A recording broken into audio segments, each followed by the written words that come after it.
RCV Notícias.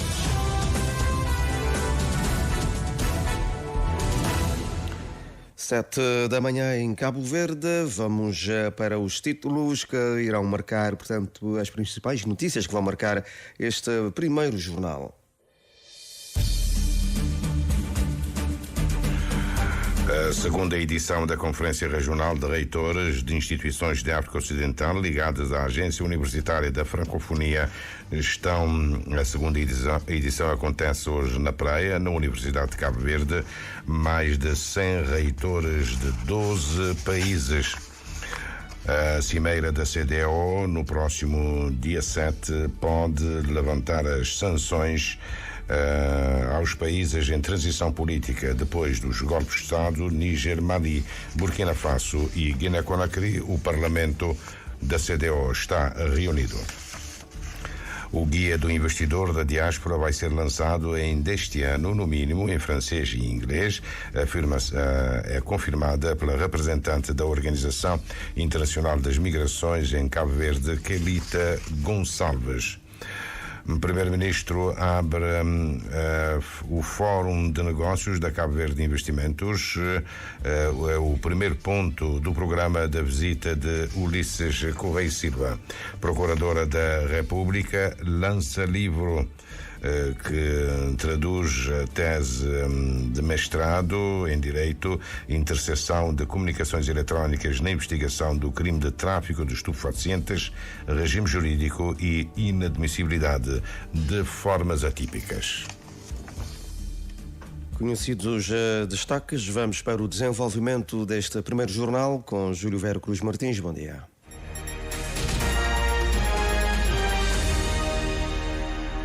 Votos renovados de bom dia, gratos pela preferência que nos dá. O casamento infantil está proibido na Serra Leoa por força de um decreto-lei do Governo promulgado ontem pelo Presidente da República e que criminaliza o homem que casar com uma menina com menos de 18 anos. A medida fixa uma pena máxima de 15 anos de prisão e multa que pode chegar aos 50 mil leões, o equivalente a quase 200 contos.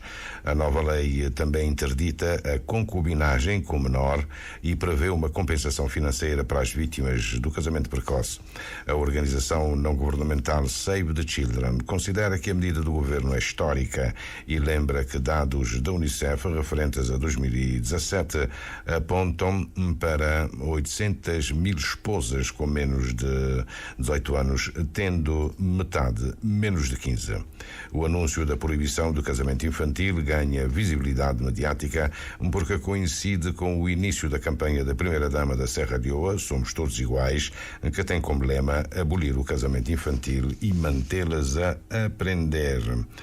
Como convidada está na Serra Leoa a Primeira-Dama de Cabo Verde, Débora Catiza Carvalho. Cabo Verde mantém os mesmos postos no Parlamento da CDO, que se encontra reunido na Nigéria em sessão ordinária desde 29 de junho passado até o próximo dia 24. O deputado do MPD, Orlando Dias, preside a Comissão de Saúde. Carlos Tavares, do PICV, é o primeiro relator da Comissão das Infraestruturas e Nelson Brito é o segundo relator da Comissão da Auditoria e Contas. Um dos momentos altos da sessão é a apresentação dos relatórios sobre cada um dos países. O de Cabo Verde está a cargo da deputada Rosa Rocha, do PICV, depois de ampla concertação no seio do Grupo Nacional, cuja coordenação continua com Orlando Dias. Em cada sessão nós alternamos, mas a delegação reúne-se, faz o relatório, chega ao consenso e apresenta o relatório do país, com dados objetivos. Até aqui não temos tido problemas na apresentação do relatório. O problema que nós temos tido todas as vezes que apresentamos o relatório é o não pagamento da taxa comunitária por parte do Cabo Verde. E desta vez vamos responder à letra e com mais objetividade e vamos apelar às autoridades cabo-verdianas que cumpram o pagamento da taxa comunitária. Pelo menos que se dê sinal nesta matéria. Em relação à situação política, à situação económica, à situação social, em relação aos vários setores de desenvolvimento, Cabo Verde, de facto, tem sido exemplo e o nosso relatório espelha mais ou menos essa situação. Agora, nós ficamos mal vistos na parte que diz respeito ao pagamento da taxa comunitária, porque somos o único país que não tem cumprido. Há 8 anos que não temos dado sinal. Cabo Verde não tem dado sinal em termos de pagamento da taxa comunitária. Orlando Dias confessa que a delegação parlamentar de Cabo Verde passa por situações de constrangimentos. Eu até não sei como é que o Ministro da Integração e outros ministros participam nas reuniões da CDO. Neste momento, o Ministro da Integração está cá em Abuja, acho que vai participar na Cimeira e outras reuniões. Está cá também o Ministro da Administração Interna, segundo informações. Eu quero saber como é que participam nessas reuniões, estando Cabo Verde, tanto assim, com esta fotografia de não pagamento da taxa comunitária e nem sinal damos há 8 anos. Portanto, gostaria de saber como é que se sentem nas reuniões. Nós, pelo menos os deputados, temos tido algumas dificuldades aqui quando confrontados com esta situação. O deputado Orlando Dias admite que a Cimeira pode determinar o levantamento das sanções aos países em transição política depois de golpes de Estado Níger, Mali, Burkina Faso e Guiné-Conakry, num dossiê abordado logo no primeiro dia da sessão do Parlamento da CDO. Neste momento há um processo de negociação com esses países para regressarem à CDO. Nós devemos fazer tudo, negociar com esses países para se manterem como membros da CDO. Já tomamos uma primeira medida no Parlamento, ou seja, nós convidamos esses países todos para enviarem eleitos ou designados, portanto, parlamentares para participarem no Parlamento, para serem membros de pleno direito do Parlamento da CDO. E a Guiné-Conakry, por acaso, enviou deputados, tem aqui presença no Parlamento. Faltam, portanto, os países como Níger, Mali e Burkina Faso. A CDO está a fazer esforços no sentido desses países não saírem de facto da CDO. A cimeira da CDO está marcada para domingo vem e Cabo Verde vai ser representado pelo Ministro dos Negócios Estrangeiros, Rui Figueiredo, devido à apertada agenda do Presidente da República. A sessão solene de 5 de julho da Assembleia Nacional e logo de seguida a visita oficial a São Tomé e Príncipe, com início a partir de terça-feira. A cidade da Praia acolhe a segunda edição da Conferência Regional de Reitores das instituições membros da Agência Universitária da Francofonia na África Ocidental, de que o reitor da UNICV é vice-presidente. Arlindo Barreto revela que 3 questões essenciais vão estar em agenda: a empregabilidade, empreendedorismo, a pesquisa e inovação e a questão da transição digital. Detalhes com a jornalista Ernestina Lopes. Participam nesta conferência reitores membros da Agência Universitária da Francofonia provenientes de 12 países. Vão debater e discutir durante 2 dias na cidade da Praia 3 pontos importantes: empregabilidade, empreendedorismo, pesquisa e inovação e a questão da transição digital. O reitor da Universidade de Cabo Verde, Arlindo Barreto, fala deste segundo encontro que acontece em Cabo Verde. Se reuniram no ano passado em Dakar e este ano aqui na Universidade de Cabo Verde, essencialmente para tratar dessas questões e definir as possibilidades de parceria. A Universidade de Cabo Verde é a única no país que faz parte da AUF. Outras universidades do país poderiam também fazer parte dessa agência. É o que pensa o reitor da Universidade de Cabo Verde. Eu penso que mais universidades podiam ser membros, tanto a Universidade de Cabo Verde como outras universidades estando inscritas nesta associação. Cabo Verde poderá tirar ainda mais proveito dessa aproximação com os outros países africanos, que muitas vezes têm um desenvolvimento e recursos que são superiores aos nossos. Assim, o reitor da Universidade Pública de Cabo Verde espera que este encontro traga boas e profícuas discussões. Aproximar ainda mais a comunidade académica desses diferentes países e tirar, porque a questão não é só a questão financeira, a questão também é a proximidade entre os pesquisadores, todos os elementos que participam da vida académica e estudantes. Fala-se também da questão da mobilidade entre esses países. Está-se a trabalhar também um pouco, ver se a Agência Universitária da Francofonia poderá desenvolver um programa de mobilidade para esses países. Então temos grandes expectativas de que nesses 2 dias teremos boas e profícuas discussões. O evento acontece hoje de manhã no Centro de Convenções, no campus do Palmarejo Grande. Juntam-se agora dois fora de cunho científico, o encontro de 100 reitores de 12 países de África Ocidental e a 12ª Conferência Euro-Americana sobre Telemática e Sistema de Informação. O Guia do Investidor da Diáspora vai ser lançado ainda este ano, no mínimo, em francês e em inglês, uma informação confirmada pela representante da Organização Internacional das Migrações em Cabo Verde. Para que eles possam entender de A a Z como é que eles podem implementar o seu projeto de investimento. Quais são os benefícios? Essa é uma resposta que está no guia. Quais são os meios de financiamento, interno e externo? Conseguimos reunir um conjunto de oportunidades de negócio que estão dentro das áreas potenciais ou as áreas prioritárias de desenvolvimento do nosso país. A economia azul, a economia verde, a economia digital, assim como o turismo e as indústrias. Todos os benefícios fiscais, de uma linguagem simples, está incluída no guia, além de todo o processo, como é que se inicia o negócio, como é que ele é implementado e também onde é que a nossa diáspora pode conseguir também capacitação para saber gerir o seu negócio. Kelita Gonçalves esclarece que o objetivo agora é ir mais longe dentro do plano estratégico das comunidades Horizonte 2026. Os funcionários do sector público e da sociedade civil devem estar preparados para aproveitar melhor a faceta filantrópica dos imigrantes. Nós queremos que esse processo seja facilitado. Nós vemos que muitas das vezes eles conseguem mobilizar doações, mas que não necessariamente seja aquilo que o país mais precisa. E nós gostaríamos de sistematizar isto, conseguirmos sublinhar as necessidades, identificar as necessidades e comunicar essas necessidades para a nossa diáspora, facilitar o processo de apoio. Isto sim torna a vida de todas as associações que estão neste ramo a trabalhar. E é por isso também que nós gostaríamos de ter junto connosco as ONGs, porque a parte social é muito importante. Mas não ficamos aí, nós temos também a transferência de competências, que é uma outra área que nós gostaríamos muito de reforçar em Cabo Verde, sobretudo para o desenvolvimento das áreas que nós percebemos que são as áreas promissoras do desenvolvimento, as que eu acabei de citar. E é nesse âmbito que tem lugar hoje e amanhã, na cidade da Praia, uma sessão de capacitação em estratégias de engajamento com a diáspora, agora dirigida aos funcionários de instituições do governo e das organizações não governamentais, que completa uma ação anterior voltada para os municípios. São mecanismos que concretizam o projeto Apoio à Implementação de um Programa de Investimento para a Diáspora em Cabo Verde. A representante da OIM realça que a diáspora vai ter à disposição 2 outros instrumentos para informação. Um deles é uma plataforma digital já em curso de preparação e que deve ficar disponível ainda este ano.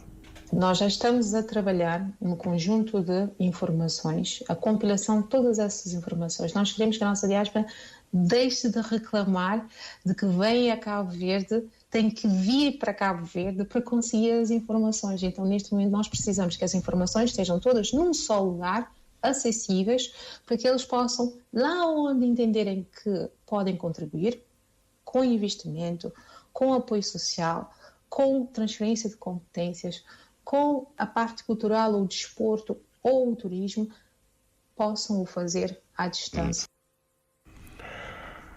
O espaço do imigrante em municípios e representações diplomáticas no exterior é outro dos instrumentos. Kelita Gonçalves refere que 10 vão ser abertos até agosto, o primeiro deles na Praia.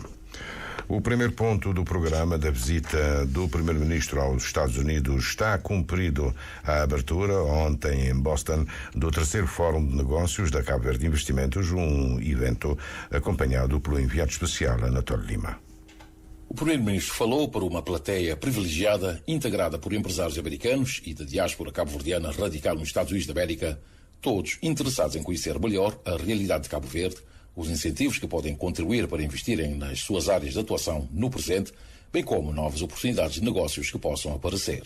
José Ulisses Correia Silva começou por demonstrar a resiliência do país que, apesar da crise explotada pela Covid-19 e o aumento global da taxa de inflação, viu sua economia a recuperar e a crescer. Em 2 anos, recuperamos a forte contração económica de 2020, com a economia a crescer 7% em 2021 e 17,7% em 2022. O turismo teve uma forte quebra em 2020 e 2021. Recuperamos e no ano passado registramos mais de 1 milhão de turistas. Por causa dos bons resultados, o primeiro-ministro pescou óleo aos empresários presentes e apresentou o que Cabo Verde pode oferecer em termos de vantagens competitivas. Estabilidade macroeconómica, estabilidade política e social, boa governança e instituições que funcionam na base do primado da lei, baixo nível de corrupção, elevado nível de liberdade económica, bons incentivos ao investimento. Pelas vantagens apontadas, o primeiro-ministro acredita que, se investir em Cabo Verde,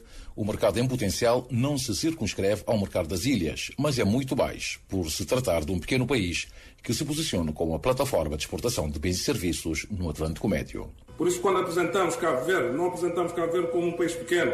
O mercado não é um mercado interno, o mercado é um mercado global. É o mercado regional africano, todo o mercado para o qual, a partir de Cabo Verde, podemos exportar bens e serviços. Porque o mercado regional africano é um mercado disponível, o mercado global é um mercado disponível e temos que saber conquistar, crescer e desenvolver para inserir nesses mercados. Em relação ao capital, o primeiro-ministro garantiu que o mesmo está disponível em várias partes e que é necessário atrair este capital em boas condições. Para tal, o Governo criou o Fundo Soberano de Garantia de Investimentos Privados para facilitar as empresas a conseguirem financiamento tanto no mercado interno como no externo. O primeiro-ministro quer empresas se instalarem em Cabo Verde, a produzirem no país, mas com olhos voltados para o mercado externo, oferecendo bens e serviços com valor acrescentado.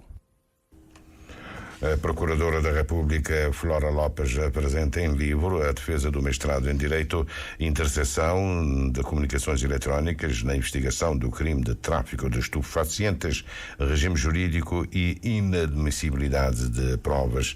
O livro tem a chancela da editora Almedina Coimbra. O lançamento, a Ilson Martins, é hoje à tarde.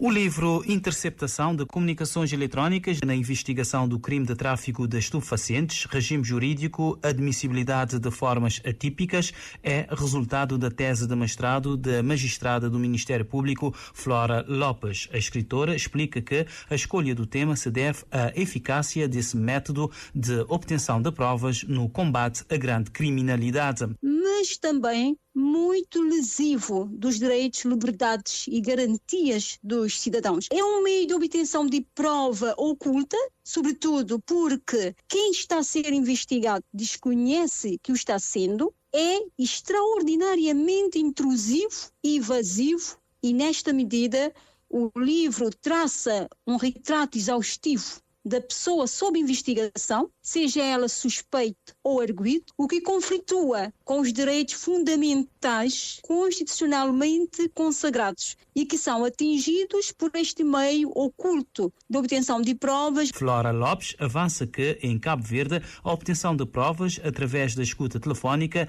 é legal. Este método de obtenção de provas já foi utilizado aqui em Cabo Verde. O que não temos em abundância ainda é a doutrina e a jurisprudência. Mas já foi utilizado, sei que já foi utilizado este meio de obtenção de prova e produziu o seu efeito.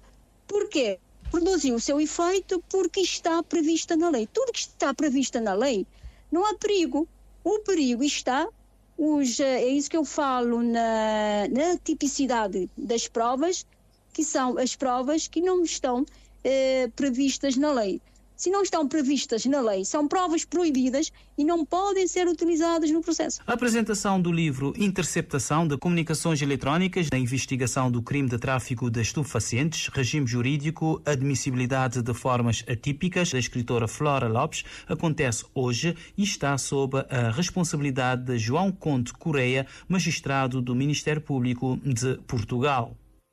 A busca e a apreensão de documentos na Câmara Municipal do Porto Novo é vista pelo presidente da edilidade como normal.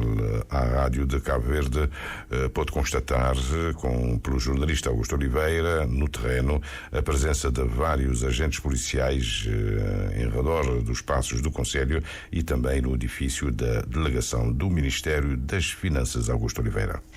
Segundo o presidente da Câmara Municipal de Porto Novo, estas buscas mais não são do que diligências normais enquadradas nos trâmites judiciais em sede das denúncias públicas feitas pelo PICV em Santo Antão sobre eventual esquema de corrupção instalado na Câmara Municipal. E nós, portanto, enquanto poder municipal constituído, alvos desse mandato, tivemos que, portanto, simplesmente colaborar, cumprindo que é nosso dever, disponibilizando informações e documentos que nos foram solicitados e os esclarecimentos necessários. Consideramos, portanto, tratar-se de um procedimento normal num Estado de Direito democrático, em que, portanto, a Câmara Municipal e as demais entidades se vinculam aos princípios do direito, do Estado de Direito Democrático. Um ato que decorreu aqui e que decorreu também em outras câmaras municipais, já havia na Praia, Santa Catarina, Santa Cruz, Sal, Paulo, Porto Novo.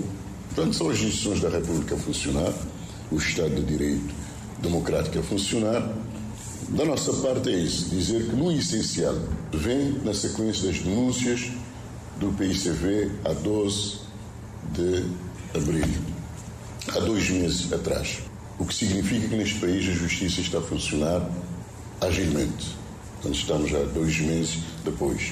Que nós encaramos com perfeita naturalidade, não só, portanto, a denúncia, como também o processo a decorrer. A Câmara aguarda com serenidade, com tranquilidade. De resto, é dizer que vamos continuar a governar o município de Porto Novo com base na legitimidade democrática que temos, tudo na serenidade, na legalidade e sem sobressaltos. Faltam 5 meses, mais ou menos, para as próximas eleições e até lá, enquanto estivermos na Câmara Municipal, vamos exercer com todas as competências legais que nós temos, baseando sempre na transparência e na legalidade. No âmbito das diligências, foi apreendida a documentação que as autoridades entenderam como necessária para o processo. A votação eletrónica vai estar hoje em debate na Universidade de Cabo Verde, num workshop promovido à margem ou dentro da 12ª Conferência Euro-Americana sobre Telemática e Sistema de Informação. Personalidades portuguesas enviaram ao governo um manifesto que pede a reforma do sistema eleitoral para diminuir desperdícios de votos. Assinam personalidades de vários quadrantes políticos, do PSD no governo, do CDS, mas também do Partido Socialista. O manifesto pede uma reforma que permita uma maior personalização dos mandatos, aproxime os eleitores de eleitos e diminua o desperdício de votos. É subscrito por 25 personalidades, entre as quais António Vitorino e Luís Marques Mendes, que é conselheiro de Estado. A campanha eleitoral está já retomada em França. As eleições são já no próximo domingo, dia 7.